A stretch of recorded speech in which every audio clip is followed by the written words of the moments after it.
नमस्कार, मैं हूं शरद द्विवेदी और हमारी विशेष प्रस्तुति है प्रभु आनंद दाता। इसमें आपका बहुत स्वागत है और एक और चिंतन और मंथन का विषय और हमारे विषय विशेषज्ञ प्रोफेसर सुरेंद्र बिहारी गोस्वामी जी का साहचर्य साथ ही भारतीय प्राचीन वैभव मनीषा परंपरा से जुड़े हुए विषयों को उठाकर आपके सामने प्रस्तुत करने की कोशिश और कई ऐसे विषय भी जो आपके हमारे मन में द्वंद्व का कारण हमेशा से रहते हैं और जब उसमें अध्यात्म का कहीं संपुट लगता है तो ऐसा लगता है कि एक मार्ग स्वतः प्रकट हो गया और इस मार्ग पर चलकर अपने लक्ष्य अपने अभिष्ट तक पहुंचना हमारे लिए सरल होगा। बिल्कुल सत्य बात है, क्योंकि अध्यात्म या आप कहें ज्ञान वो ऐसा ही है कि किसी अंधेरी गुफा से गुजरते हुए अचानक प्रकाश सामने, प्रकाश का प्रकाशमान हो जाना उस गुफा का और उस अंधेरी गुफा के उस डरावने भयग्रस्त कर देने वाले वातावरण में अचानक प्रकाश रूपी ज्ञान का आना और मार्ग का सुगम होना। अब चूंकि 15 दिन तक चलने वाले पितृपक्ष के समापन पर हम आज बात कर रहे हैं, क्योंकि सर्व पितृमोक्ष अमावस्या है और ये अद्भुत परंपरा है कि 15 दिनों तक पितरों को तृप्त करने के लिए जल सहित तमाम कर्मकांड करते हुए आगे बढ़ना, उनकी स्मृति को अपने मन में संजोना और फिर उनकी विदाई का समय। जैसे ये लगे लगे 3 त्यौहार हमारे समक्ष आते हैं, इसमें विसर्जन की भी एक प्रक्रिया है। पहले गणेश चतुर्थी, फिर उसके बाद सर्व पितृमोक्ष अमावस्या और अमावस्या के समापन के साथ ही अगले दिन से घट स्थापना नवरात्रि की और फिर माँ की भी विदाई। तो ये जीवन का एक दर्शन भी है कि आए हैं सो जाएंगे राजा रंक फकीर, उसी तरह से स्थापना और विसर्जन। लेकिन सर्व पितृमोक्ष अमावस्या क्या है, इसका महत्व, किस तरह से हम पितरों की विदाई के इस अद्भुत पर्व को मनाते हैं और इसका अमावस्या से क्या संबंध होता है और ये पूरी प्रक्रिया क्या है। क्योंकि इसके पहले दिन जब हमने समझा था कि पितृपक्ष क्या है तो बहुत दिलचस्प और कई ऐसे पक्ष हमें सुनने को मिले जो आपको भी बहुत रुचिकर और अपनी परंपरा से जुड़ने वाले लगे। बहुत स्वागत करता हूं प्रोफेसर गोस्वामी। आज आपसे जानना चाहूँगा कि इस भारतीय सनातन परंपरा की इस बहुत गहरी परंपरा से सर्व पितृमोक्ष अमावस्या जैसा पर्व कहूँ मैं इसको, या पितरों की विदाई का एक अद्भुत आनंद का एक परिवेश कहूँ जी। आपने बहुत अच्छा परिवेशगत प्रश्न उठाया है, प्रसंग उठाया है जी। जो मनुष्य अर्पण से चूक जाता है, अर्पण नहीं कर पाता, हाँ। जो मनुष्य समर्पण नहीं कर पाता जी, उसके लिए जीवन में तीसरी श्रेणी शेष रहती है कि वो तर्पण कर ले। हाँ। क्योंकि अर्पण वो कर नहीं पाया। कौन सा? जो सदकर्म हो सकते थे, हाँ। जो श्रेष्ठ कर्म हो सकते थे, जी। जो जीवन में बहुत कुछ अपने मानव कल्याण के लिए कर सकता था, वो नहीं किया उसने। हाँ। बताया किसने था? जिस कुल में उत्पन्न हुए थे, उस कुल की मर्यादाओं का वैसा मान रखा या नहीं रखा। बहुत से लोग अर्पण भी कर लेते हैं, समर्पण भी कर लेते हैं और तर्पण करते हैं। उस तर्पण का महत्व होता है, लेकिन फिर समर्पण भी नहीं कर पाते हो। समर्पण नहीं कर पाते, उनके उस बताए हुए दायित्वों को पूरा करने से भी चूक जाते हैं। तो तर्पण जो है वो प्रायश्चित स्वरूप श्रद्धा है, इसलिए श्राद्ध कहलाते हैं। वाह। उनके अंतर्चित्त में एक तप्त अगन भी रहती है, एक वेदना भी रहती है कि आप थे, हमारे जीवन में थे, हमें जीवन दिया था, हमारे अन्नदाता थे, हमारे जीवन दाता थे और हम आपको पता नहीं प्रसन्न कर पाए कि नहीं कर पाए। तो हे पिता, हम तुम्हें ये तर्पण अर्पित करते हैं। चूंकि दिव्यात्मा जो है वो अंगुष्ठिका के आकार की होती है। जब वो शरीर छोड़ती है गरुड़ पुराण में, तो उसका आकार अंगुष्ठिका के आधार पर होता है। इसलिए तर्पण करते समय अंगुष्ठिका का उपयोग करते हैं कि आप जिस भी स्वरूप में हो, निराकार ब्रह्म के रूप में हम आपकी आराधना करते हैं। अब देखिए, हमारे यहाँ एक बहुत अच्छी बात कही जाती है, जगह जगह लिखा हुआ भी दिखता है। हमारे यहाँ का तो ये राष्ट्रीय श्लोक वो है, वाक्य ही है, सत्यमेव जयते। जयते। ये पूरा श्लोक का जो प्रक्रिया है मुंडकोपनिषद से लिया गया है। हाँ। ये कहता है सत्यमेव जयते सत्येन पंथानाम सत्येन पंथा नाम विताते देवयाना। अच्छा अच्छा अच्छा अच्छा। सत्यमेव जयते नानृतम। हाँ सत्यमेव जयते हाँ। नानृतम, मतलब सत्य ही जय है, सत्य की ही विजय होती है। सत्य ही जीवन का सार है। नानृतम, झूठ नहीं। झूठ नहीं। नानृतम, इसमें नानृतम। लगा हुआ है एक शब्द, नानृतम, झूठ बिल्कुल नहीं। जी। तो जीतता सच है, झूठ नहीं। फिर वो कहते हैं सत्येन पंथा नाम, सत्य एक पथ है।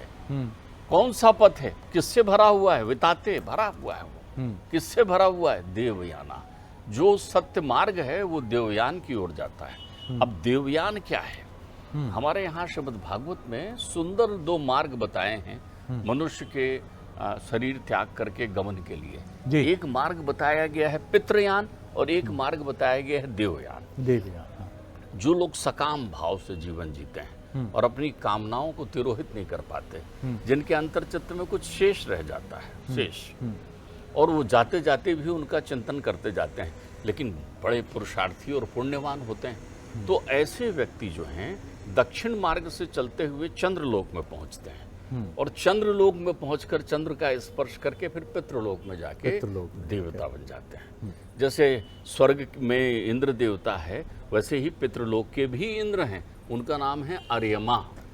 अर्यमा। उनका नाम आपने है पहले भी अर्यमा। पहले भी मैंने कहा था 12 इंद्र हैं, तो उन 12 इंद्रों में एक इंद्र अर्यमा है। अर्यमा। तो वहां विद्यमान हो जाते हैं जाकर के। उनकी स्वधा पत्नी है, उनकी पत्नी का नाम स्वधा है, इसलिए जो लोग तर्पण करते हैं वो स्वाहा नहीं बोलते, स्वधा शब्द का उच्चारण करते हैं, क्योंकि बिना प्रकृति के तो ब्रह्म कुछ भी ग्रहण नहीं करते हैं ना। तो ये मार्ग जो है, अब देवयान मार्ग क्या है? जो लोग निष्काम भाव से शरीर को त्याग करते हैं और प्राण को जो है उदान के साथ समाहित करते हुए अकार उकार मकार नाद ब्रह्म इत्यादि ओंकार में विलीन होते हुए उत्तर के मार्ग से सूर्य का स्पर्श करते हैं, वो अपने घर को चले जाते हैं, मुक्त हो जाते हैं। जी। फिर उनका जन्म नहीं होता। तो जितने लोग पितृलोक में हैं उनका फिर से कहीं ना कहीं या तो जन्म होता है या वो कहीं ना कहीं अपने परिवार के कल्याण के लिए आशीर्वाद देते हैं। वो संसार में लौकिक दृष्टि बनाकर रखते हैं। आध्यात्मिक तो रहती है लेकिन लौकिक दृष्टि रहती है, इसलिए पितरों को याद करने से सारे कर्म बढ़िया हो जाते हैं। अब आप देखिए तैतरीय उपनिषद में इसकी ओर कितना सुंदर इशारा किया गया, यही सत्य पथ। अभी बात अमावस्या की होनी है ना। जी, जी। तो अमावस्या क्या है? जीवन से असत्य का, झूठ का, पाखंड का, क्रोध का, विषयों का त्याग कर देना ही अमावस्या की समाप्ति है। फिर आप कदम रखते हैं कहाँ की ओर? पूर्णिमा की ओर बढ़ते हैं। तो पितृमोक्ष कब होगा? जब तुम्हारे जीवन से अमावस्या चली जाएगी। और अमावस्या कौन सी चली जाएगी? जब आप अपने जीवन में ज्ञान प्राप्त कर लेंगे। कौन सा ज्ञान? सत्यवत, सच बोल। अगर किसी को अपने पितरों को प्रसन्न करना हो तो वो 15 दिवस का एक व्रत ले लें, केवल 15 दिवस, उसमें पितृपक्ष की प्रतीक्षा ना करें।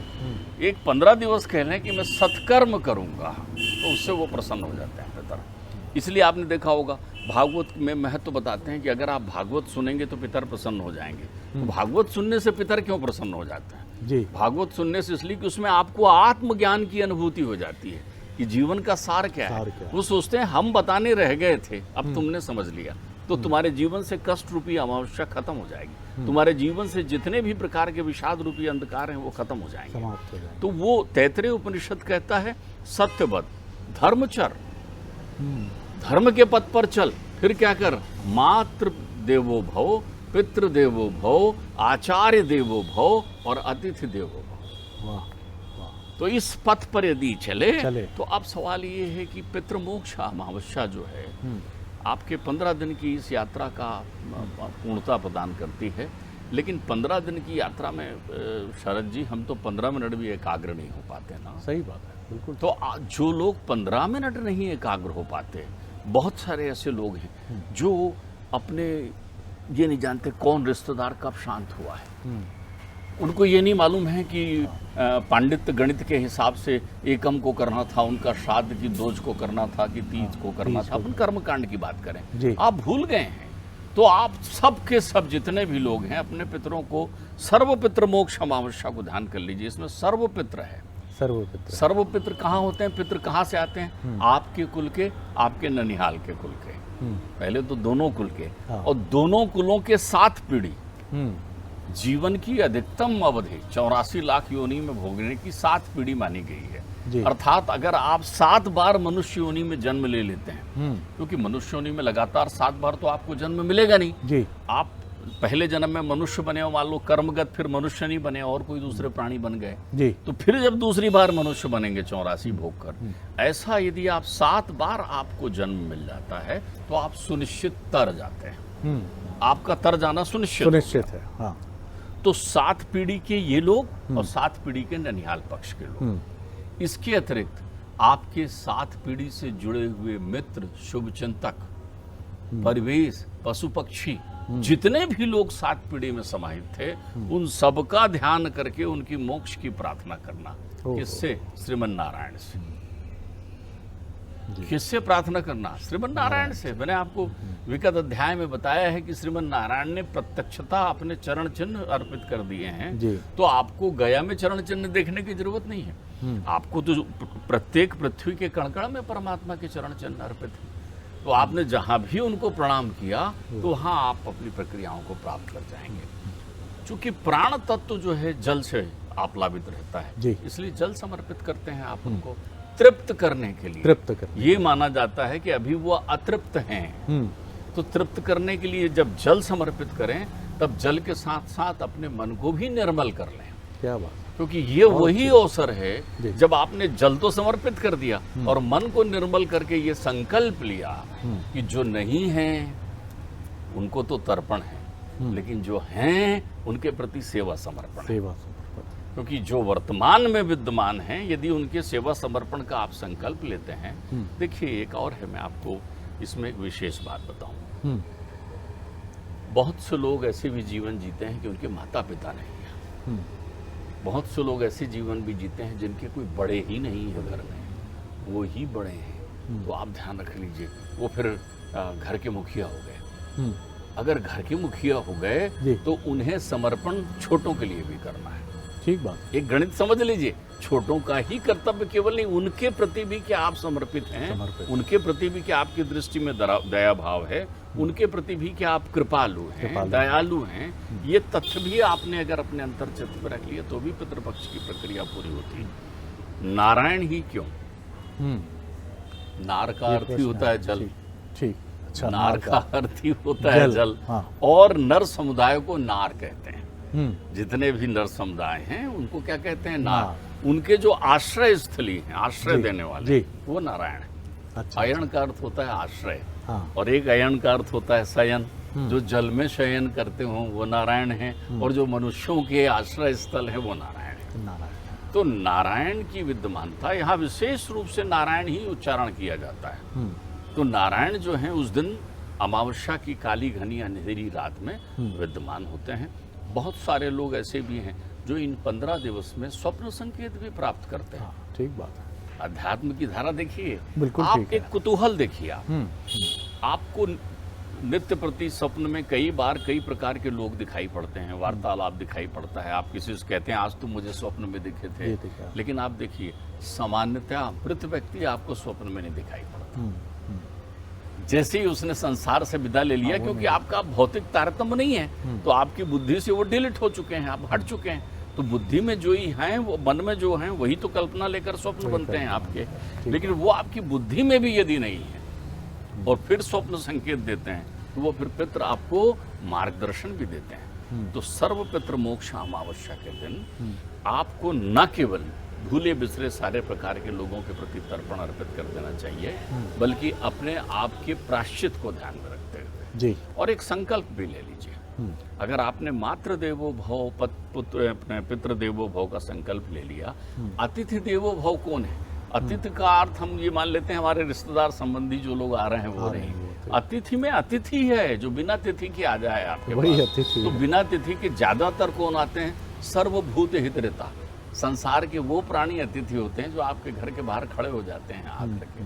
घर के बाहर कौन? गाय खड़ी हो जाती है, पशु खड़े हो जाते हैं, श्वान खड़ा हो जाता है। तो ये सब अतिथि की श्रेणी में ही हैं, आए हैं। आपके पालतू जीव जंतुओं की बात नहीं कर रहा हूँ। जो भी याचक आया है वो अतिथि है, जो भी याचक आया हुआ है। तो आप इस बहाने समाज की श्रृंखला से जुड़ें, अपने लोगों को जो भूल गए हैं अभी तक फोन नहीं किया है, जिनकी नाराजी है एक दूसरे से। बहुत सुंदर दिन है सर्वपितृ मोक्ष अमावस्या, चाहे छोटा हो चाहे बड़ा हो। यदि आपके परिवार का हो और आप उससे मिलने में भी संकोच हो तो शरद जी बहुत सुंदर अवसर है। सर्वपितृ मोक्ष अमावस्या के दिन आप उसको एक संदेश भेज दीजिए, तुम्हारी याद आई, बचपन में बिताए वो पल ध्यान आए, क्या तुम अभी भी गुस्सा में हो। अगर जो लोग क्षमा याचना की प्रक्रियाओं से जुड़े हैं, सर्वपितृ मोक्ष अमावस्या अंतिम अवसर है। इस अवसर के बाद ये बहुत महत्वपूर्ण बात है। सबसे अंतिम अवसर है। हाँ, क्षमा मांगने और क्षमा करने की का। अंतिम तिथि अध्यात्म ने क्या सुनिश्चित की है? सर्वपितृ मोक्ष अमावस्या। क्योंकि इसके साथ फिर आप नवधा भक्ति के नव परिवर्तन की नई प्रक्रियाओं में आ जाएंगे, मैया आ जाएगी। देखिए, पितृ गए माँ आ गई, माँ आ गई, पितृ गए माँ आ गई, और माता पिता की सेवा करने से फिर लक्ष्मी आ जाती है आपके जीवन में। क्या बात है, फिर शुद्धता, फिर प्रकाश आ जाता है, फिर दीप्यमान जीवन हो जाता है आपका। और जब चहुओर प्रकाश हो गया आपके, तो फिर सारे शुभ कर्म शुरू हो जाते हैं, ध्यान रखिएगा। तो सर्वपितृ मोक्ष नारायण के दिवस है। आप परमात्मा श्री विष्णु का विशेष रूप से ध्यान करें, वो ही जगत के पिता हैं। तो उनके स्वरूप का चिंतन करें आनंद से, और पितरों को तर्पण देते समय वट वृक्ष की छाएं जरूर ढूंढते हैं, क्योंकि जो गया जी है वहाँ अक्षय वट बना हुआ है जी। दूसरा एक बात ध्यान रखिए, पितरों को दिया जाने वाला तर्पण शरद जी केवल हम लोग ही नहीं दे रहे हैं। अनादिकाल देखिए आप इधर, कृष्ण ने दिया तर्पण, राम ने दिया तर्पण। राम जब वहां से निकले जी जी जी, तो फाल्गु नदी की तट पर पहुंचे जी, और अपने पिता के लिए तर्पण दे रहे हैं। हाँ। तो उन्होंने तर्पण के लिए जो है सामग्री लेने के लिए वो वहां गए बाहर। हाँ। और सीता को वहां बिठा दिया उन्होंने। योग्य समय था, उस दिन तिथि थी, और राजा दशरथ जो है पितृ स्वरूप में उनका आगमन सुनिश्चित था। तो परमात्मा ने कहा कि मैं सामग्री ले आऊं पिंड के लिए। ध्यान रखिएगा, पिंड है क्या? जितनी भी चीजें वर्णित है वो सब ब्रह्मांड कहलाता है। और आप देखिए, ब्रह्मांड हमेशा पिंड के रूप में मिलेगा। आप एक आश्चर्य पर आपका कभी ध्यान नहीं गया, ऐसा क्यों? क्योंकि देखिए 24 तत्व जब मिले तो एक स्वर्ण पिंड, हिरण्य गर्भ पिंड ही बना हुआ था। आप ध्यान रखिएगा, पिंड यानी गोलाकार। आप कोई भी ऐसा ग्रह बता दीजिए संसार में कि जो गोल ना हो। पिंड ही है, पिंड है सब, क्योंकि ब्रह्मांड एक पिंड है। ध्यान रखिए, ब्रह्मांड एक पिंड है। और जब मनुष्य भी अपनी माता के गर्भ में आता है तो उसका प्रारंभिक स्वरूप पिंड ही होता है। इसलिए उसी पिंड का ध्यान रख करके पिंड दान करते हैं। स्वरूप पिंड का ही बनाते हैं, निराकार। क्योंकि उस निराकार पिंड में 24 तत्वों से बने हुए उस पिंड में चित्त चैतन्य के रूप में परमात्मा विद्यमान होता है। तो जो लोग ये चिंतन करते हैं ना कि भैया मुर्गी पहले आया कि अंडा पहले आया, उनको हमेशा ध्यान रखना चाहिए आया अंडा ही है, क्योंकि वो पिंड है, पिंड स्वरूप में। तो मेरा निवेदन ये है कि वो जब राम और लखन जो है वनवास काल में सामग्री लेने चले गए, तो मैया सीता वहां बैठी हुई थी। सीता वहीं बैठी हुई थी, तभी वहां से देखिए तर्पण कैसे होता है, समर्पण कैसे होता है, कितना सुंदर उदाहरण होता है। तभी गगन गंभीर हो गया, चहुओर वातावरण आह्लादित करने वाला हो गया, और आकाशवाणी हुई, हे पुत्री, ये श्रेष्ठ समय है पिंड दान देने के लिए, क्योंकि अब तुम्हारे पितर दशरथ पधार रहे हैं। अच्छा। अब पिंड दान किसका दे? दोनों चीजें ध्यान रख लेना। बहुत सारे लोग सोचते हैं कि स्त्री पिंड दान नहीं दे सकती। हाँ। सारे प्रश्नों का समाधान सनातन संस्कृत में है।